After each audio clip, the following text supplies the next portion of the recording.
আসসালামু আলাইকুম এভরিওয়ান, কেমন আছেন সবাই? আশা করছি অনেক ভালো। ফ্রি কিক বিডির আরও একটি নতুন ভিডিওতে আপনাদের সবাইকে স্বাগত। বর্তমানে ডায়মন্ড জুবলি কাপে অংশ নিতে মালদ্বীপে অবস্থান করছে বাংলাদেশ অলিম্পিক ফুটবল দল, যেখানে নিজেদের প্রথম ম্যাচে বাংলাদেশের প্রতিপক্ষ পাকিস্তান জাতীয় ফুটবল দল। আগামীকাল 1 জুন মালদ্বীপের রাজধানী মালেতে অবস্থিত জাতীয় স্টেডিয়ামে বাংলাদেশ সময় বিকেল 5টায় অনুষ্ঠিত হবে ম্যাচটি। এই ম্যাচটি সরাসরি সম্প্রচার করবে মালদ্বীপের ESTV নামক ইউটিউব চ্যানেল। যদিও ম্যাচটা বাংলাদেশ অলিম্পিক দল এবং পাকিস্তান জাতীয় দলের মধ্যে অনুষ্ঠিত হবে, তবে আমরা ফিফা র্যাঙ্কিং এবং সমীকরণ জাতীয় দলের হিসাবেই বের করার চেষ্টা করব। বর্তমান ফিফা র্যাঙ্কিংয়ে পাকিস্তান থেকে এগিয়ে আছে বাংলাদেশ। বাংলাদেশের বর্তমান ফিফা র্যাঙ্কিং 181। অন্যদিকে বাংলাদেশ থেকে 18 ধাপ পিছিয়ে পাকিস্তানের অবস্থান 202 নম্বর স্থানে। পাকিস্তান বাংলাদেশের পরিচিত প্রতিপক্ষ, তবে 2018 সালের পর দুই দল কখনোই একে অপরের বিরুদ্ধে ম্যাচ খেলেনি। মোট 18 বারের দেখায় বাংলাদেশ 8 বার হারিয়েছে পাকিস্তানকে, অন্যদিকে 5 বার জয় পেয়েছে পাকিস্তান।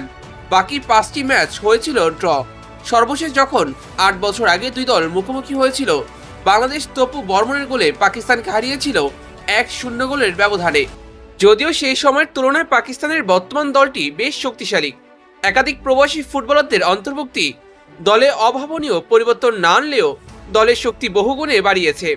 এবারে জুবলি কাপের জন্য নির্বাচিত পাকিস্তান দলে রয়েছে ইউরোপ এবং এশিয়ার বিভিন্ন স্তরে খেলা 13 জন প্রবাসী ফুটবলার।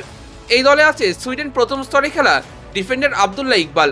এছাড়া ফরওয়ার্ড আদিল নবীর অভিজ্ঞতা রয়েছে সাইপ্রাসের প্রথম স্তরে খেলার। আজারবাইজানের প্রথম স্তরে খেলা সেন্টার ব্যাক ইসা সুলেমানও আছেন দলে। এছাড়া হারিস জেব বর্তমানে খেলছেন নিউজিল্যান্ডের টপ টায়ারে।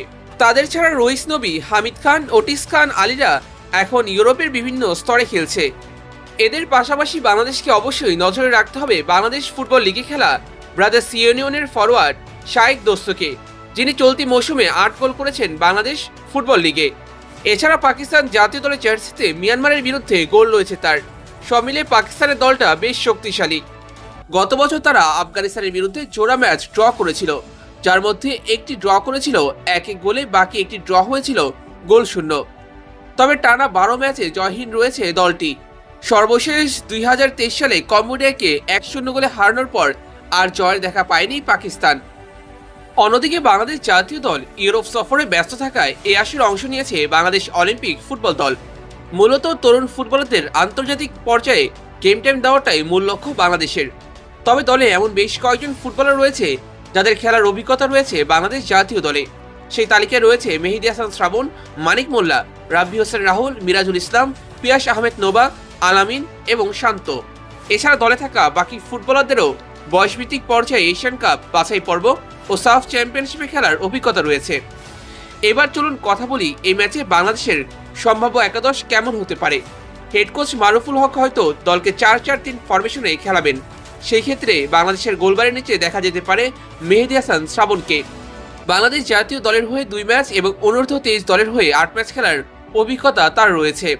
সেন্টার ব্যাক পজিশনে দেখা যেতে পারে মিঠু চৌধুরী এবং মঞ্জুরুল মানিককে। রাইট ব্যাকে জাহিদ হাসান শান্ত আর লেফট ব্যাকে দেখা যেতে পারে ফর্টিস এফসিতে খেলা আবদুল্লাহ ওমরকে। মিডফিল্ডে মানিক মোল্লা সামলাবেন ডিফেন্সিভ ওয়ার্ক, সঙ্গে দেখা যেতে পারে মুজিবুর রহমান জনি এবং নাজমুল হুদা ফয়সালকে। আক্রমণ ভাগে রাইট উইংয়ে দেখা যেতে পারে মোর্শেদ এবং লেফট উইংয়ে দেখা যেতে পারে আলামিনকে। কারণ পুলিশ এফসিতে নাম্বার 9 রোলে খেললেও ঢাকা আবাহনীতে তিনি মারুফুল হকের অধীনে অধিকাংশ ম্যাচেই খেলেছেন উইংয়ে। অন্যদিকে নাম্বার 9 রোলে দেখা যেতে পারে পিয়াস আহমেদ নোবাকে। তবে এই জায়গায় খেলার জোর দাবিদার ঢাকা মোহামেডানের হয়ে দুর্দান্ত মৌসুম কাটানো সৌরভ। এছাড়া আক্রমণ ভাগে শুরুর একাদশে জায়গা করে নিতে পারেন মিরাজুল কিংবা রাব্বি হোসেন রাহুলও। এই ম্যাচের ফলাফল কি হতে পারে, কোন দল জয় পাবে, কোন ফুটবলারদের দিকে আলাদা নজর থাকবে সমর্থকদের, অবশ্যই আপনার প্রেডিকশন জানাবেন আমাদের কমেন্ট বক্সে।